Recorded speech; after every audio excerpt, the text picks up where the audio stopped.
The Rankine cycle was developed by the Scottish engineer and physicist William John Macquorn Rankine in 1859. It is an idealized thermodynamic cycle that describes the process by which the heat engines, such as steam turbine, convert heat into mechanical work, which is then typically transformed into electricity by an electrical generator. So good day everyone. Today we'll be discussing one of the most important processes in power generation and thermodynamics, the Rankine cycle.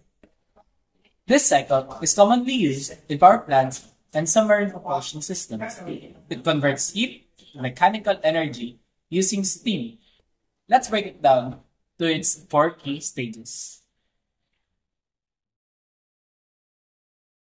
So, the first stage of the Rankine cycle is the heat addition, which happens in the boiler.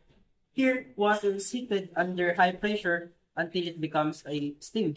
The energy required to do this usually comes from burning fuel or another heat source. So, this high pressure steam now contains energy that can be used to perform work. In the second stage, the steam enters the turbine. As it expands, it pushes the turbine blades, causing them to spin. This is the most important stage because it converts thermal energy into mechanical works. Can be used to produce electricity or driven machinery. And after the steam done its work, it leaves the turbine to enter the condenser. In this stage, the steam cools down using a cooling medium, usually water, and it turns back into a liquid state. This removes the remaining heat from the steam and it prepares to be reused. So lastly, the condensed water is sent to a pump, which increases the pressure and send it back into a boiler, ready to restart the cycle.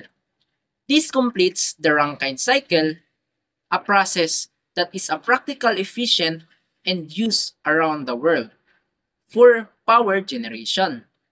In summary, there are four stages.